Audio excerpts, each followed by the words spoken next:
Hi guys, it's Carolyn from True Crime Chat with Mommy Ramblings, and this is going to be second in the series of looking at these calls from November of 2018 that Chris Watts made. Well, the first part of it is not actual calls. They were an actual visit where they had to sit behind the petition. They couldn't touch Chris or anything like that. They had to speak through those phones, and that was analyzed in a video I'll put in the video description, and in the first comment I'll pin it. If you haven't seen it, you can go back and look at that. And so this is going to continue on, and these were going to be actual phone calls, again from November of 2018, after Chris took the plea deal, after he was sentenced, after his parents made what they called a victim statement, which all the time I said was ridiculous, that I would have just I don't know, I would have had contempt of court because I would have just plowed her right down. I cannot believe the judge did not stop her, and it's just so infuriating, especially when you hear what Cindy and Ronnie say in these calls about that. So, and it just proves well, I'll explain that when we get there. I'm just so triggered by the whole thing. But anyway, we're going to look at his calls that he makes. One of them on Thanksgiving Day, when they are frying a turkey outside at Jamie's house, and then other calls that he makes to Ronnie at work and to their house in North Carolina. And these are going to occur from November 21st through the 25th of 2018. And we're going to take a look and analyze them. So what I basically mean by taking a look at them, we're not going to listen to the actual calls, but I listened to them, I made a transcript, and then I'm going to go through the transcript and do an analysis at the same time. So let's take a look here. And if you do want to go hear these calls, again, I will put a link in the pinned post where you can go and listen to them, okay? All right, let's go. So in one of these calls, he calls Ronnie at work, and Ronnie says, hello, hey, what's up? How are you? Chris says, I'm hanging in there. Ronnie says, you hanging in there? Yeah, okay. So where are you at? Still at Weld County? Where you came that one time, Chris says. It's good to hear your voice, boy. Lord have mercy. He didn't do as many Lord have mercies as he did in where he actually was at the jail itself. And I looked at that, and it really looks like Ronnie is on something. And the thing is, and we'll get to it, there's a call which makes it sound almost like Chris is aware that Ronnie may be using something. We'll get to that. Allegedly, my thoughts, my opinion. So good to hear your voice. And Chris says, I didn't know if you would still be at work now. And he says, yes, I'm out here in the warehouse. Oh, okay, gotcha, Chris says. And then Ronnie asks again, how you doing? Chris says, I'm okay. It was pretty horrible. And his father says, yeah, it was. Yeah, we were there. And we're proud of you and proud of what you're doing. Proud of what you're doing. Well, this is going to go into what is said later, that his parents still believe he didn't do this. And everything they say to people that they need to, they'll say they believe their son did it or they accepted it, but they haven't. Okay?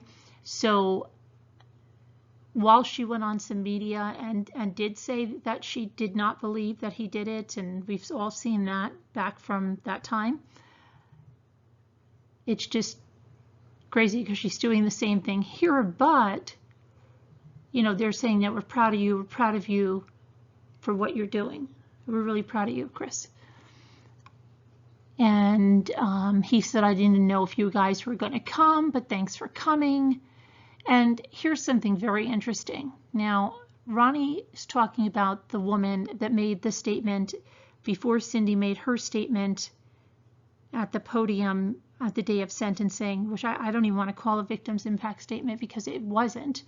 But the woman made a statement. And at this time, Ronnie says he's in agreement with that statement. But you're going to hear that story change. So he says, the lady we were with, she is actually a defense attorney, but not in the case or nothing. she's an advocate for the Bill of Rights. And then Ronnie says this, like, it's almost unbelievable, because, you know, Bella and Cece were our grandkids, so she said we're victims. You know, that was like absurd to him. It wasn't even something he said. This woman had to tell them this. Okay? It was just so absurd. And he said, so since we were victims too, she could get us in so we could talk. So you see a little bit about what's going on. And then he yells at the people, hey, keep it down. And he says, well, that's what that was about. And then Chris says, that was Liz Powers, right? He said, yeah, Liz Powers, she was good. But in another call, they're going to refer to this woman as Jamie. Very weird. Okay. Then he says, that was awesome what you guys said. Thank you so much. And then here, Ronnie gives a little tip off again. Yeah, well, I wanted to say a whole lot more, but they... And he stops there. There's some little bit chaos in the back. And then he says, well, after your mother spoke, I just about lost it. So I couldn't say anything. I just would have lost it. And Chris goes, you probably couldn't see it through my glasses. And I know the papers say I didn't cry, but I cried through the whole thing. Yeah, Chris, I'm looking at you right now and I can see it through your glasses. And you really look like you're crying through that whole thing. I think you probably squeezed out one tear, I think you were able to, and that was all for yourself. Then he says, I love you. It probably took a lot for you to get through all that. And Chris says, oh, yes, it was so horrible.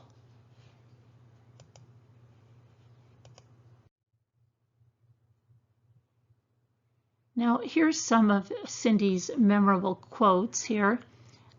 There is nothing I wouldn't do for you. Nothing. I don't agree with anything that woman said that day. She talked off the top of her head that day. Everything was all manipulated. We didn't say anything she said, and it broke our hearts. We were intimidated. It wasn't our story. It wasn't our story, and Ronnie chimes in that it was not their story. And then Chris says in this phone call, we'll get to this phone call. These are just some little highlights. I gotta go. I gotta go. She's like, oh, you gotta go? I gotta go. One of the things Ronnie said during that was, when they said that we accepted, yet you did it, we never did. No, we did not. We wanted to get in that courtroom and just give our statement. And then Ronnie goes on to say that they used that whole thing in order to get in that courtroom, which really shows a lot about their character as individuals. Okay, so then, you know, Chris is saying it was so horrible that day of the sentencing. And then Ronnie says, I know this is recorded, but if you want to fight it, and you've got so much support out there. And Chris says, I've got letters, and some are from people in the past, and some are from people I know. Most of the time I get letters from people I don't know, but I don't want anyone to go through all this. And Ronnie says, like your mother said before the plea, if you want to fight this, they're not going to approach you. And, you know, and then Chris has just said, this is recorded. I can't really talk about all that stuff. And I don't think I will ever, it's not going to bring anyone back. And then Ronnie says, well, maybe when they move you, I'm not sure how those phone calls work or how they're done, but maybe those phone calls are more open and you can talk about what you want to do. Yeah, sure, Ronnie, okay. And then he talked about the move to the other prison, and Chris said he has to be brought somewhere first. They're all evaluated. He didn't know where he was going. And Chris said, well, it'd be nice if, oh no, Ronnie said it would be nice if they could move you to the East Coast so we would not have to fly. And Chris says, well, I'm not sure they're going to take that into account, but it would be nice if they did, but I don't think so. And then he's talked about, you know, how they move inmates around, you don't know where they're going. And then Chris said something like, the only one I know is on the East Coast and it's in Pennsylvania, but that's Pennsylvania. And he's trying to tell Ronnie like it would be a really long way to drive and he's better off to fly to Colorado. I guess Chris thought he was going to be staying in Colorado. And he said, I didn't know if you would drive. And then Ronnie said something like about his Subaru, you know, like he could, you know, how Ronnie talks. So it's about how he could take a Subaru and go up there. And they started talking about flights and then about the money on the card. Do you have enough money? And Chris was worried about, you know, not putting too much money on the card because he was going to be moving. And let's see. When he called, he said, use this number. So yeah, they talked about the card, the number $20 on it. And then they started talking about sports. They went on and on about sports, teams, players. And he said, are you going to be there for a few more days? And Chris said, I doubt they're going to move me tomorrow because it's Thanksgiving, but, you know, I will give you a call. And then Ronnie says, well, we'll be at Jamie's house. So, okay, it should be the same time every day whenever I get out and I get my hour out. He asked about when they got back from the last time from the sentencing, like, and they talked about how they got in and what time it was. And then Ronnie says, well, you know, we're going to get reimbursed for that flight and the hotel and all of this. We're supposed to get all that back. And then he explains that they had to use the underground parking garage and they had to use the back stairs and everything to keep them away from the press and the media. And, you know, and then I guess he was saying after the sentencing and everything that went on there is the mother and him, I think, had a drink at the airport. And Chris said, well, you can't, you know, I don't blame anyone for having a drink at the airport after that. And let's see, he said, think about things and keep your head up and we're always here for you no matter what, no matter what. They repeat things so many times. We meant everything your mother said. See, now Ronnie goes to the mother. And that lady read for me. That's what he said at that time, okay? But it changes. And we love you. And hopefully I will talk to, you know, everyone. And then his father, we love you, dog. With that stupid dog thing that he does. But he wasn't doing it like he did in the visit where he was, you know, dog, dog, dog, where he was talking so fast. So he was at work. He was probably not able to, you know, use anything there if that was the case, that why he was acting like that. Do what you have to do to be safe. And then that was pretty much the end of that call. Now the next call, Ronnie answers and he says he's outside cooking a turkey. And well, he goes in and he starts talking to the dogs when he goes in, and there's such a commotion because Jamie and her mother, Cindy, sound exactly the same. Jamie's voice sounds just the same age as her mother's, just the same tone, intonation. It's almost impossible to tell them apart, but that will go that they look exactly the same as well, except for different hair, and Cindy has more wrinkles. But, you know, you can see they look exactly alike and they speak exactly alike. It's very hard to hear who's saying what, and they talk over each other. So when he goes in, you hear someone, which appears to be Jamie, going, Chris is on the phone, and she's OMG, OMG, she's going nuts. And then the mother comes out, and then everybody starts talking at once. And Jamie just starts freaking. Chris, we're so happy to hear from you. We love you, and we believe in you, no matter what, no matter what.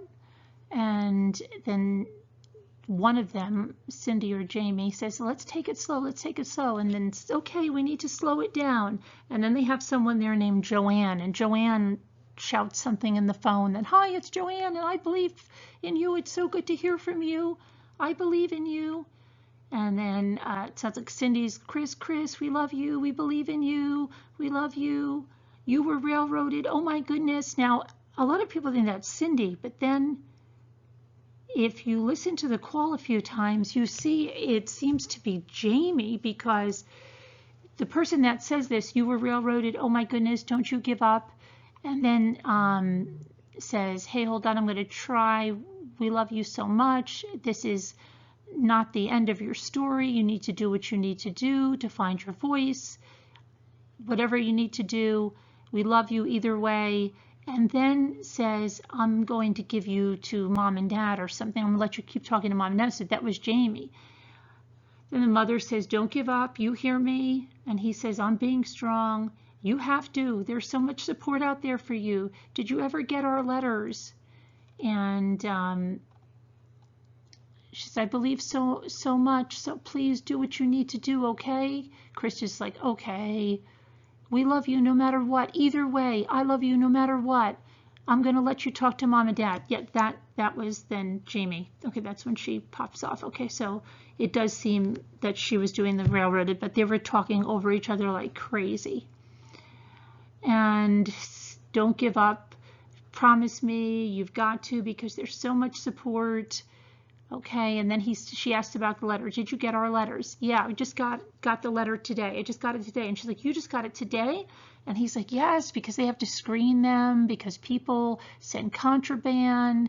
And, you know, he said some people were so sneaky, they put drugs behind the stamps, so everything has to go. And then it sounds like Jamie says in the background, and she's laughing, we didn't send anything bad, promise, or something like that. Okay, it's just really crazy. And let's see. And then Cindy says, well, I can't believe that, because when you did not call, I just thought you didn't want to call us, and I didn't know that you didn't get our letter. And, you know, she said, I don't know, I just sat through, I want you to know I sat through whatever I had to, and I listened to whatever I had to just to get in there to talk. I did not agree with it. I want you to know your mom is fighting for you. I've been all over this channel and that channel. And then, yeah, they cut her off and said, wait, let him talk. And she's like, okay, let him talk. And again, they told him, you don't know how much support you have. It's so much support. And then Ronnie says they released 2,000 pages of something, and it was nothing. It was just a theory. They had nothing to go on. And then Chris says something about they had the other woman. They had that stuff. And then they said, yeah, but it was nothing. It was totally different what they thought. And then Chris goes, yeah, what came out was actually pretty good. And then Cindy's like, please, you have to. Someone's going to talk to you. Please tell me you'll listen to them. You're going to get out of there. She tells him, you're going to get out of there. And then she starts going on about, she's really upset because she doesn't know what happened to $50 that Ronnie put on this card, I guess, for the commissary, and it's gone. And she's going on and on and on about it until someone says something, and she's like, oh yes, it doesn't matter, right? It doesn't matter. But she brings it up like 3 other times. And let's see, then Chris, of all things, he asks about Jamie's daughter and how she did in her gymnastics. And then Jamie's like, oh my gosh, oh, that's so sweet. You don't have to do that. We want to talk about you. She fell off the beam and she got right back on, but let's not talk about her. We want to talk about you. Like, Chris is just so wonderful talking about Jamie's daughter when he killed his own. They can quickly forget that, right? Because, right, he didn't do it. Yeah, that's why. Okay, and that's why if he didn't do it and he's talking about Jamie's daughter, don't you freaking think he would be so broken up about his own kids if he didn't do it? They don't wonder that. They don't wonder that, right? He's such a loving father. He didn't do anything. He's not guilty of this, but he doesn't talk about them like a normal person would if someone else killed his children, especially when he's talking about his sister's kids. He has no emotion for them at all. He has no emotion in any of these things. He's flat, completely flat in his speech. It's ridiculous, but they don't think that, right? They don't think that. No, nobody. They don't even mention the girls. Okay, so then you know, Jamie at the end is, you're gonna make me cry. Oh yeah, okay, Jamie. And then I think it was Ronnie asked, hey, Amy still got, oh no, one of them said, hey, guess what? Amy still has contact with Jamie, but not with us. Now, Jamie is one of his attorneys. And then, so what I'm gathering is that because they went and said that they were victims in this, they were no longer allowed to have contact with Chris's attorney. But since Jamie did not say she was a victim and didn't want to make a victim statement, that Amy could speak to Jamie, but not to Cindy and Ronnie. So that's what they're trying to convey to Chris, that Amy still is able to contact Jamie, but not us.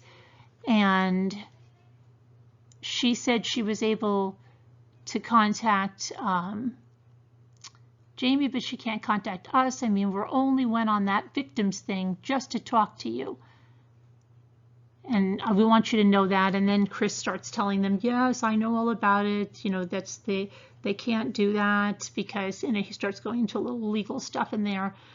And they asked, when are they moving you to the evaluation center? Chris says, I don't know. It could be tomorrow. It could be Monday. It could be 2 weeks from now. And then Cindy says, will you be able to stay in contact with us? And he says, yeah, I'm sure I will find a phone somewhere. He said, I think the evaluation center is over by the airport. And Cindy says, Chris, please consider fighting, please. And he says, I'm going to stay strong. You've got to stay strong. Okay. Then he said, I'm not losing my faith. I have my Bible with me. And sometimes when I'm down, when I read a verse, the next verse is the right one. It lifts me up again. And he's going on about that, right? And she keeps, please consider fighting. A lot of people, after all those pages, everybody sees there isn't a whole lot and they're questioning everything. And Chris goes, I'm not sure why they released that. Oh, really, Chris? It's called Discovery. It's called Open Records Acts. Yeah. And then he says, I'm not sure why they did that. And then she says, honey, they had nothing, a theory, nothing, not a whole lot, nothing to prove. I wish you would have called us. You don't do, and she says, you don't have to do everything everyone tells you to do. You've got to go with your gut. So yeah, that's just really something. You don't have to do everything everyone tells you to do, because he's such a compliant little man and he does everything that everyone tells him. And she's got to tell him, Mommy has to tell him that he's got to fight and he's got to go with his gut, because he doesn't know how to do that. No. And he again reiterates to his mother that all the calls go to the DA and everything is recorded, and the DA's watching me like a hawk. So he's trying to say like why he didn't call, because it wasn't that. Cindy tries to make it seem they didn't have access. They had access. They did not want recorded access or anything like that. And I guess Chris didn't trust them enough, because throughout the phone calls, there are little things he says like to make sure that they know that they're recorded and all of this. And it seems like, oh no, I don't want them saying anything incriminating or something like that, right? So he says, you know, they watched me like a hawk. Everything I get is scanned and sent to the DA. Okay, and so it's the whole thing. And she says, we know what she says, you know, I want you to know we stand behind you. We know what she was like. We are behind you. And they can record all they like. None of it could have happened. And then Chris stops and says, wait, she was a wonderful woman. I don't want anyone's memory being negative. And then they quickly turn it around, because you can see they know they're being recorded. And that's like a subtle way for Chris to say, stop, check yourself before you wreck yourself. And they turn it around, her and Jamie, and oh, you're so sweet. We know. You know, what else did she say? Again, he was so curious about Jamie's daughter. And then she just says, I wish we could have talked to you the last 3 months. And we know they were recorded, but they would not let you. But you've got to go with your gut. You've got to go with your gut. And then he kept saying everything would go straight to the district attorney. And it was only a matter of the DA watching me like a hawk. Let's see. And again, we're behind you. We support you. They can record this all they want. And none of it should have happened. None of it happened. Then she said, none of it should have happened. None of it happened. And then Chris says again, I don't want anyone's memory being negative. She says, we know, we understand, we don't want you to be forgotten either. We are fighting for you, and that is all we care about for right now. It's all they care about for right now. Talk to us. It's so good to hear your voice. It doesn't matter what you say. We love you. And then Cindy says, I was finally able to sleep. I have not been able to sleep for months. And Ronnie says, oh, your mother had happy tears for a change. Yeah, and Mark says he loves you and supports you. And then they start talking about this Kim Kaufman. And Chris is like, who's Kim Kaufman? And they're like, oh, she contacted us. She's been such a support. She's an advocate. She's from Utah. And she loves you and supports you. Kim Kaufman. Okay, and it's funny because I went through some old articles about this case, and you could see Kim Kaufman in there, and then also some are pretending she's Kim Kaufman but spelling her name with a C and not a K, and the real Kim Kaufman coming over there and saying, oh, it's funny when someone impersonates you and they can't even get your name right or something.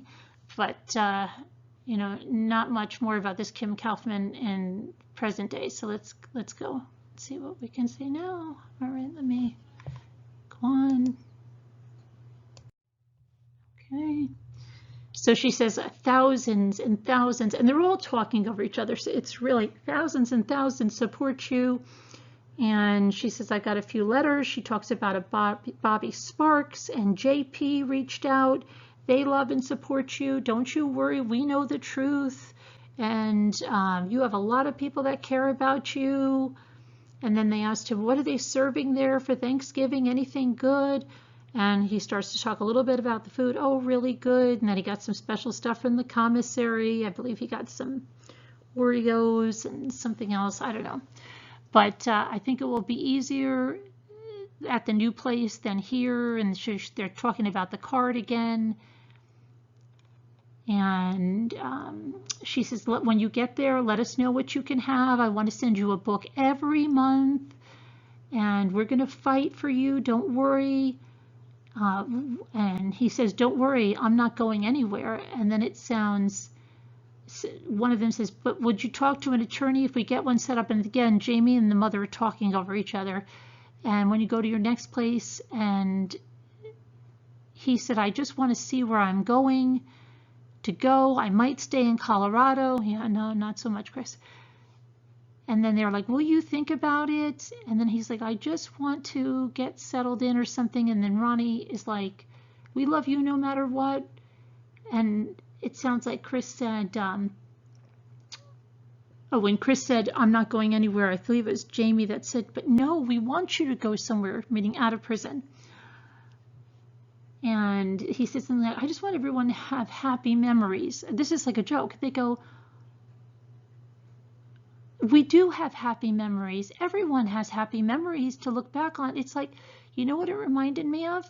The Twilight Zone with the little boy that was wishing the people in the cornfield, right? He was horrible. He was killing people's dogs. He was doing all this horrible stuff. And they had to just keep telling him he was wonderful. Otherwise, he'd wish them into the cornfield. That's what this sounds like. Oh, we do have happy memories. Oh, we're so happy. You know, we're whistling zippity-doo-dah around the house. We're so happy.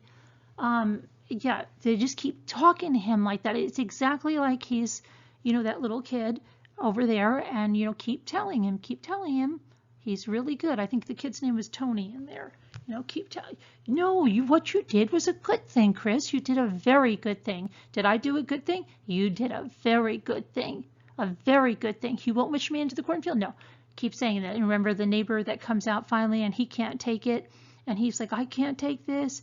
You didn't do a good thing. You killed that dog or whatever. And then he's gone. And then everybody else is, no, you did a very good thing. This sounds like another version of that. It's ridiculous.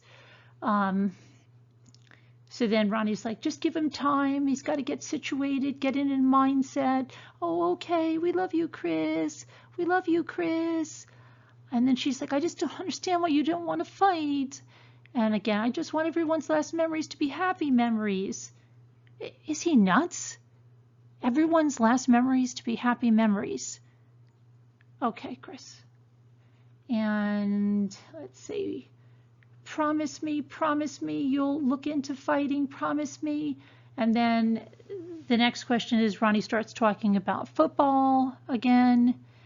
And then at one time, a little bit, I guess, is some dog that's barking like a lunatic, and they can't hear what Chris is saying. And Ronnie's like, what did he say? And Cindy's like, I don't know. It's so damn loud.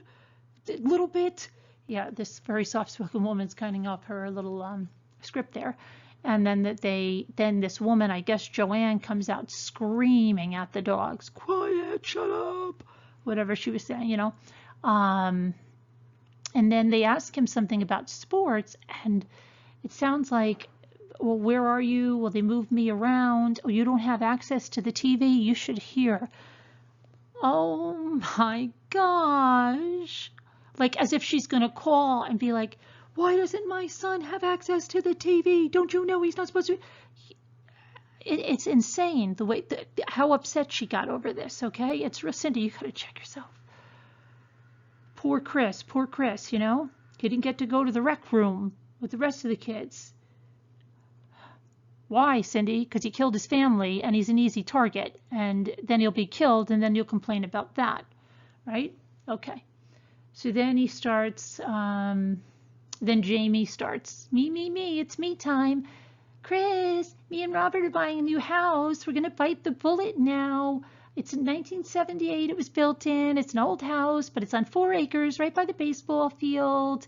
And, you know, she says, we thought, why not? And listen to this thing. Life is short. Really? Yeah, and your brother makes lives shorter. We put the house up, and we're trying to have faith, Chris. I have more faith now than I ever have. We all do. We've all found faith thanks to you. Ronnie says he got baptized, and Cindy, oh, you're the only one that could have made him do it. And they're all talking over each other. Jamie's like, you brought us all closer to God. And then Cindy's like, it's the saving grace of God that he loves us and forgives us, and anything is possible. And you've got to climb that mountain, Chris. You've got to climb that mountain.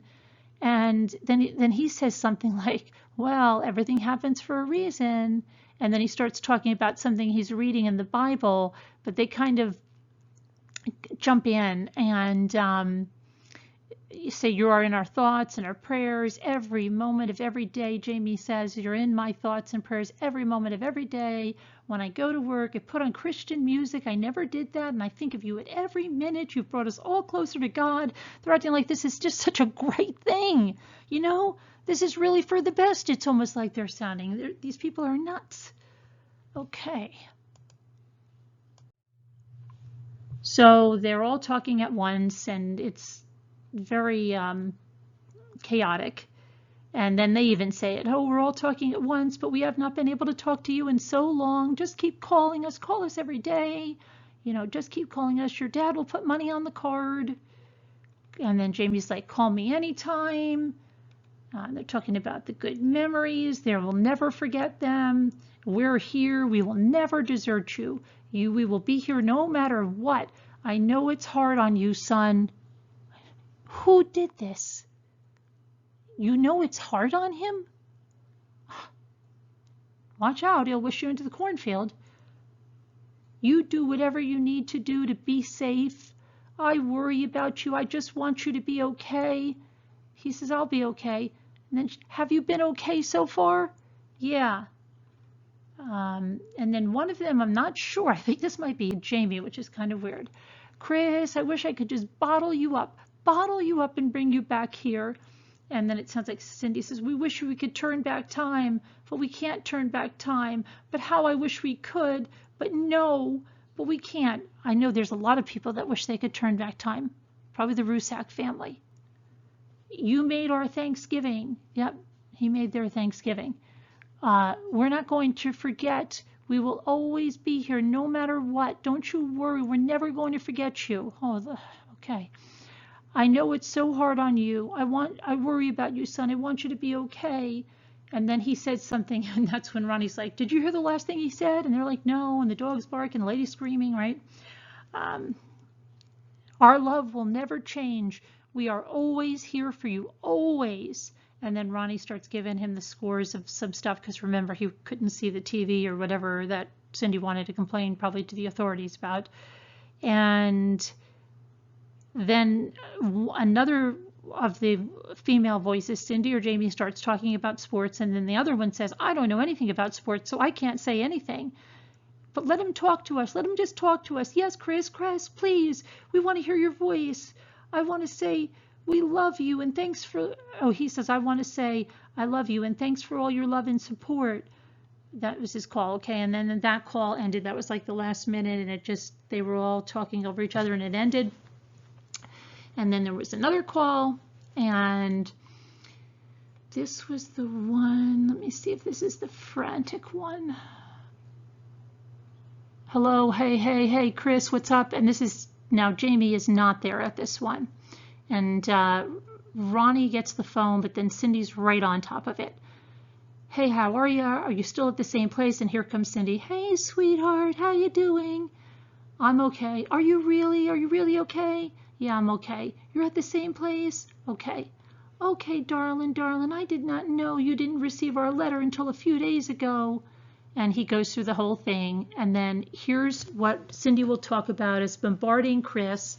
And on another call, they'll both apologize for the way she bombarded him with this information, but she's freaking out. And this is why she's freaking out. She said, there are things that are going to come out, really, really bad things. And, you know, and there are things coming out. And Chris is like saying, I saw some stuff coming out. But she says, no, a lot of really bad stuff is going to come out. And Frankie and Sandy, they're going to be saying, they're starting to say bad things about us. And they said your dad has a, and she tries to say substance abuse. And she goes, they said your dad has a, she can't even get it out of her mouth, okay? And Ronnie's like, substance abuse. And then it looks like Ronnie must have motioned to her, like, just shut up. And she goes, no, tell him. And he's like, oh, they're just saying a lot of things that aren't true. And then Cindy's like a little parrot. She goes, they're not true. She reminds me of like these very immature minds that they'll believe anything if it's not true. Like, you know, are you cheating on me? No, I'm not. Okay, it's not true. Like, it's so crazy. They live in a fantasy, just like she lives in a fantasy that her husband didn't kill his family, that her son didn't kill his family. So she parrots Ronnie, yes, it's not true. And Chris says something very interesting. He says, is it stuff from before or is it stuff from now? And if you think back at Ronnie's jail visit, it makes it sound like Chris knows that Dad might be on the stuff again. It's just my opinion, okay? Because he says it not once, he says it twice. But Ronnie jumps right in there and he goes, evidently, stuff from the past, you know, the substance abuse that they're saying I had in the past, and they said Jamie's a rebel, and Chris says again, are they going to say stuff from the past or stuff from now? And Cindy says, I don't know what they're going to say. They're all going on CNN with the DA and Frankie. Oh, Frankie's been saying things on his Facebook that they've only just begun. And poor Jamie, she's getting threats and emails and phone calls, but she has to think about it. It reminds me very much of these people on YouTube that claim to have threats and can never produce them. She goes, Jamie's getting, she's getting 3 email threats and phone calls, like, because she's like making it up as she's going along. And then she goes, these people are crazy. These people are crazy. Oh, wow. Okay. I guess it takes one to know one. I don't know. And then at that point, she's not talking about the Rzuceks. She's talking about the people that I guess are sending, supposedly, probably people that are coming and saying, like, get a grip, your son did this, and stop slandering a deceased woman, right? Those people she's probably calling crazy, because she's such a good judge of that, because what she's doing is totally sane. Anyway, she's like, well, these people are crazy, but you don't know. Don't you worry. There's so much support. And then he starts, you know, I'm really sorry Jamie has to go through that. Don't worry about us. Please you be safe, because I can't deal with it if you're not safe. Oh, really, Cindy? Wow. We love you. There's nothing I wouldn't do for you. I'm always here for you. And he's like, tell Jamie I'm sorry it's happening. Tell her I'm sorry. And then Cindy's like, she doesn't care. She doesn't care. So she's like, she doesn't care. And then she goes, now they go about this woman again. And I don't agree with anything that woman said. She talked out off of her head, just out of her head or something. It was not our story, none of it. And then he's like not even sure who they're talking about. And that's when this Jamie's name comes up. And meanwhile, they said it was Liz before, so it's very confusing. And Ronnie's like, what? And he's like, oh, that other woman you said, that other woman that spoke for us or something, that other lady, you know, her statement, that was not true. And what that lady said that day is what she said. It broke our hearts, Cindy said. And they just couldn't say anything. And then they said, when Jamie said that we accepted you did it, it was not true. It never was. It never was. We know you never did it. And we never said that, you know. And they said, and then immediately Chris goes like this, I have to go. I have to go. And then they're still yakking. And they're like, you've got to go? And he's like, yeah, I've got to go. Bye. And so you look at that now. Did Chris really have to go for something, or could he just not even handle that conversation? You be the judge of that. And they said, please try call again tomorrow. Then there was the next call. There was another call. This is the 25th. What's up? Hello. And they said, oh, we can hear you. Oh, this is wonderful. How are you? And they start talking about a game a little bit. And then Cindy says, and again, this is Ronnie and Cindy, Mark wants to know if you can call him, Mark Jameson.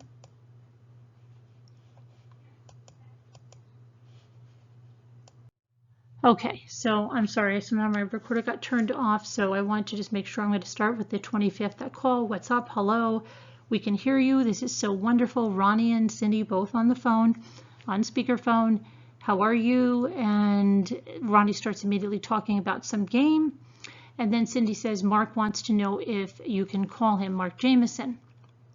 He says, I don't have his number. She says, let me see if I can go get it. So they continue talking about sports. And he says something about, like, if I'm still here tomorrow, I'll call you. And then Cindy comes back and says, I have Mark Jameson. Are you ready to take this down? Do you have a pen and paper? And he says, I don't have access to that. And she's like, oh, darn. He's so upset. She'll probably write a strongly worded letter that he should have access to a pen and paper. And then she says, honey, how are you doing? I'm okay. And do you know where they're going to move you? Where are you at now? And he explains that they move him around. And she's like, oh, honey. And then she, you know, he's just like in random places. And they're like, they keep moving you around? He's like, yes. And then he says something like, every little date that comes around. And there's no emotion when he's saying this. And it's, you know, something else. And she's like, oh, honey, we are so sad. We are so sad. We don't know how to get out of this. We just don't know how to do it. But she's not talking about, she doesn't even mention the kids. It's about him. And she's like, I just don't know how. We love you so much. And then they turn it right to the commissary, and then he's all excited about the commissary. He's not worried about those little dates anymore or anything like that. So they're like, you let us know what you need, and when you get where you're going, you know, please call us every day. We miss you so much. We miss you so much. Everybody's doing so good. Mark says he loves you, and there is someone that is talking to us.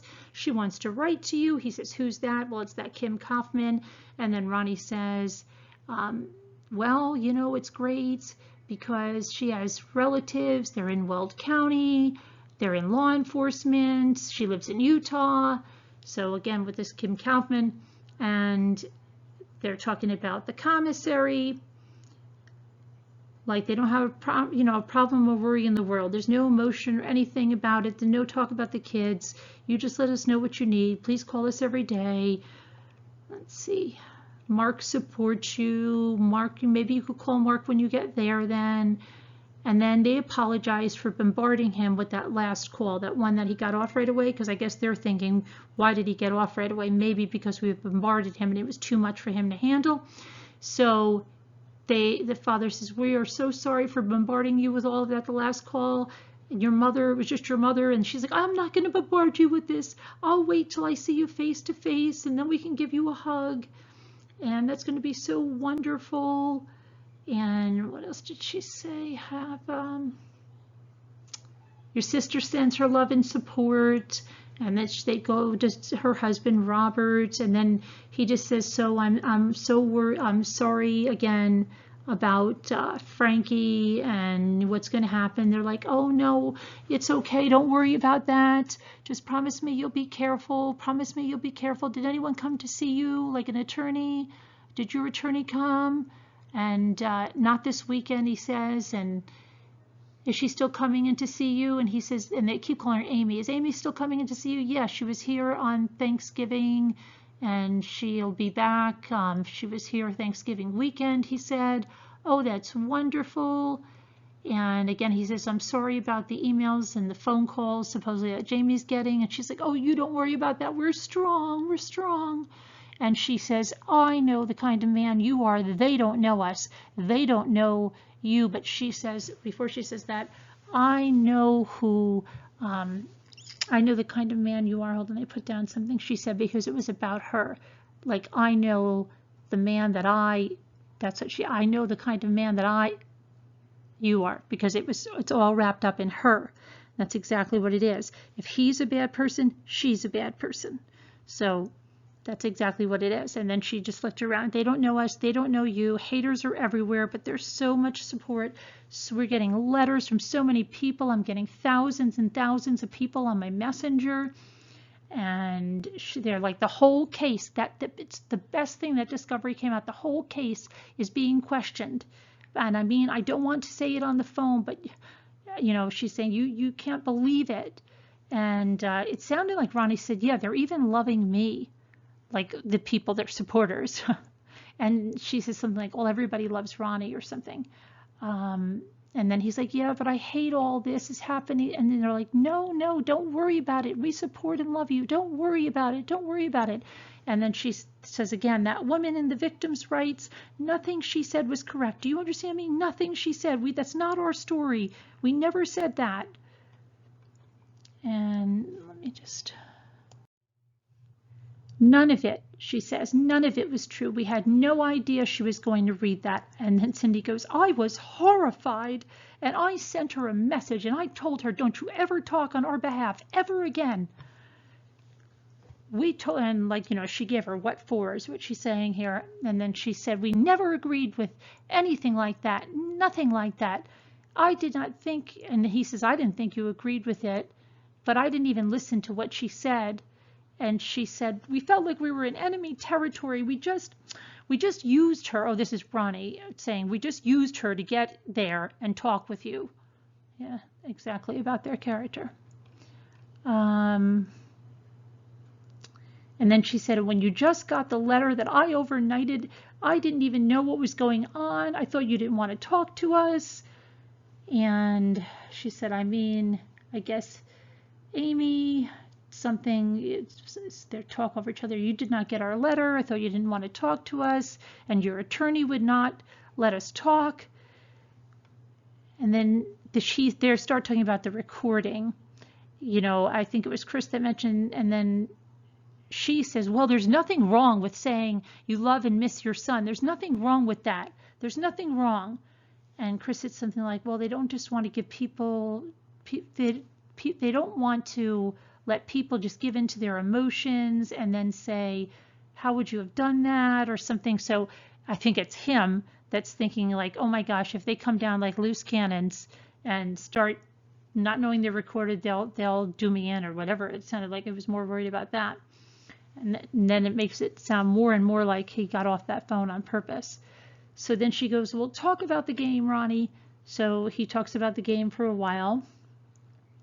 And he says, when I go to the next place, it might be different. And, you know, let's see, again, let me see. A lot of bad stuff that was coming out. We already went through that. And that was, yeah, I think that was about it. And just like how much they love and support him. And I know it's kind of discombobulated because I was going through everything, and some of the stuff I might have put in another thing in it, but that's the synopsis of those calls. They love and support him so much. They want him to fight. There's nothing. They only have a theory with all that discovery that came out. They have so much love and support, and they know how Shanann was. And they believe Chris did not do this, and anything that they've admitted in the public or sitting through that victim statement, they just simply used that and agreed to whatever it was just to get to say their piece to him, which is still absolutely ridiculous. And like I said, I would have just mowed her right down. But anyway, and I would have been in contempt of court or whatever, but I would not sit there and listen to that. Anyway, that's what I have on these calls. You let me know your thoughts, and I'll talk to you guys later. Bye-bye.